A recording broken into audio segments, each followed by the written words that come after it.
Obrigada, Isabel. A gente agora vem de breaking news.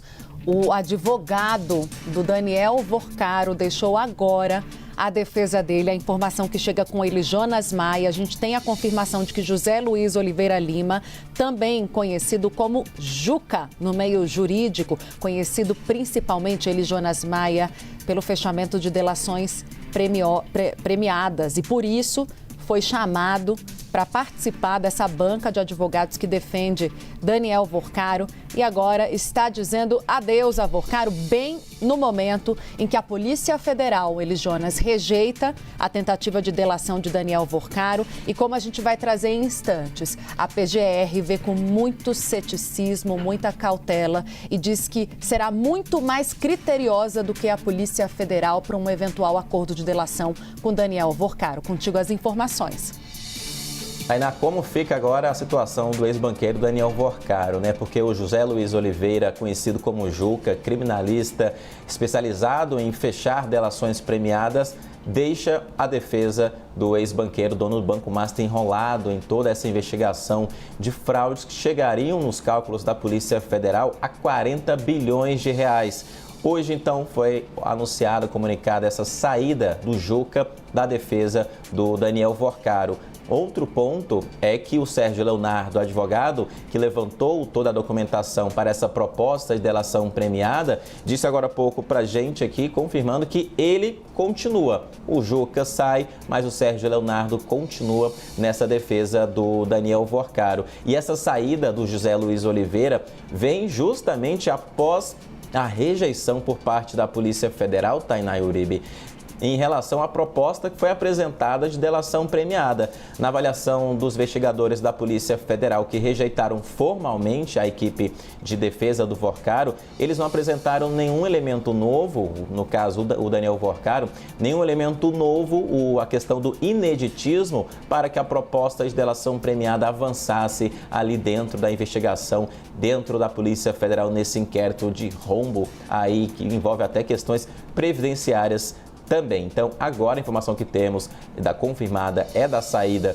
do José Luiz Oliveira, o Juca, em um outro momento também, que ele pediu a transferência do Daniel Vorcaro ali da carceragem da Polícia Federal para a Papudinha, o 19º Batalhão da Polícia Militar, que fica dentro do complexo da Papuda, onde está o ex-presidente do BRB, Paulo Henrique Costa. Seria um pedido até do Daniel Vorcaro, que a defesa apresentou, porque na avaliação dele, onde ele está neste momento, não é um local adequado, com banho gelado, com o vaso sanitário embutido no chão. Na avaliação do Daniel Vorcaro, está muito ruim.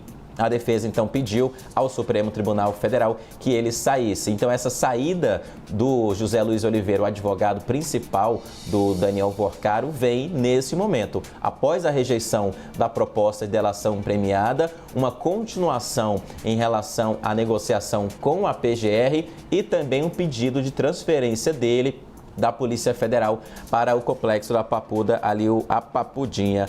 Não tem ainda, Tainá e Uribe, um motivo da saída do advogado principal do caso, o rosto da defesa dele, sobre essa investigação. Por que ele saiu, nem o motivo, mas já foi anunciada a equipe de defesa do outro lado, são dois escritórios separados. O Sérgio Leonardo continua na defesa e a gente lembra que o José Luiz Oliveira, quando ele entrou no caso, foi justamente para fechar uma delação premiada. Quando o Daniel Vorcaro foi preso e teve preso preventivo e teve a prisão preventiva referendada pela segunda turma do Supremo Tribunal Federal, o antigo advogado saiu, entrou então o advogado José Luiz Oliveira para começar essa delação premiada. Logo na primeira semana, a gente trouxe aqui, inclusive, no Bastidores CNN, que ele visitou por mais de 10 vezes o Daniel Vorcaro, na época no Presídio Federal, na Penitenciária Federal de Segurança Máxima, e já foi à Polícia Federal na mesma semana que assumiu o caso, e também na PGR e no gabinete do ministro André Mendonça, que é o relator desse caso, para falar que ele queria delatar, que ele queria um acordo de colaboração premiada, que ele entregaria muita informação. E logo naquela semana já houve um termo de confidencialidade assinado pelo Daniel Vorcaro com a PF e com a PGR e começou-se então uma negociação. O pedido do José Luiz Oliveira agora ex-advogado de transferência do Vorcaro, inclusive foi aceito também. Ele saiu do Presídio Federal, essa imagem que aparece na nossa tela, que é um presídio de segurança máxima. Ele foi de helicóptero para a Superintendência da Polícia Federal e ficou hospedado ali na Sala de Estado Maior, com ar-condicionado, um frigobar, um banheiro privativo e uma janela para o jardim da Polícia Federal. E começou todos os dias a receber a visita do advogado, o atendimento do advogado para levantar dados, passar informações sobre a proposta de delação premiada, que essa semana foi rejeitada formalmente pela Polícia Federal. E hoje a gente vê então a saída do advogado dele do caso. Tainá Uribe. Elijonas, é muito importante essa sua apuração, porque traz para a gente a ideia que a gente já começa a ouvir ali nos bastidores da investigação de que essa delação pode não sair.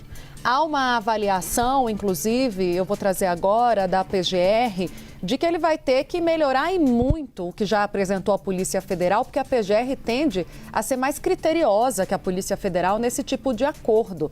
E aí, a ideia que fica com a saída do Juca é de que a delação não está prosperando, ou não vai prosperar, não vai para lugar nenhum, que, ou seja, ele não tem o que entregar. Que é a grande suspeita hoje da Polícia Federal e da PGR é essa. O que Daniel Vorcaro tem a dizer, além do que a investigação já avançou? Porque já avançou muito, né, Elijonas? Com aquele tanto de aparelho que foi apreendido, com as minúcias das conversas, porque ele fazia questão de detalhar com quem estava, o que havia conversado, a data. Era tudo tão registrado que fica até difícil para ele apresentar coisa nova. Agora eu vou te dizer uma coisa, Elijonas. Tem suspeita também de que ele pode ainda estar receoso e estar omitindo informação. Omitindo, no caso, segurando informação mais preciosa, né? De pessoas, de personagens mais atuantes na política brasileira, com quem a gente sabe que ele mantinha relações. As relações, não é, Uribe, já estão todas ali, naquele material apreendido pela PF, né? Se tiver alguma outra coisa, vai ser surpresa, ok? Mas a gente já sabe com quem o Daniel Vorcaro conversava. Ele precisa se aprofundar e dizer exatamente do que tratava com essas pessoas e se eram negociações lícitas ou ilícitas. Elijonas queria falar alguma coisa? Com a sua apuração, sua análise em relação a agora a PGR vai ser mais criteriosa também. A Polícia Federal estava com um ceticismo, será que ele vai entregar mesmo? Será que ele quer falar ou é estratégia de defesa? E aí formalmente rejeitou. Agora com a PGR não se sabe se o advogado que continua, Sérgio Leonardo, vai seguir essa negociação ou se outro advogado vai entrar para tomar frente dessa questão institucional entre as autoridades, se vai apresentar um novo projeto, uma nova proposta de delação para a Polícia Federal. Agora está no campo também da hipótese, o que vai apresentar e se ele vai apresentar e se de fato ele quer falar alguma coisa, como você trouxe muito bem. Tem muito material já na Polícia Federal, de 8 celulares apreendidos, 2 foram periciados, faltam 6. Tem muita informação ainda sendo analisada e 7 operações, fases da operação já foram colocadas nas ruas e a gente já tem acesso, conhecimento a muita informação, a tudo que já veio à tona. Então, de fato, se ele quer falar, se ele vê na visão dele algum possível benefício, redução de pena, ele tem que falar e entregar algo que a PF, a PGR não tenham. Carol, Tainá, perdão.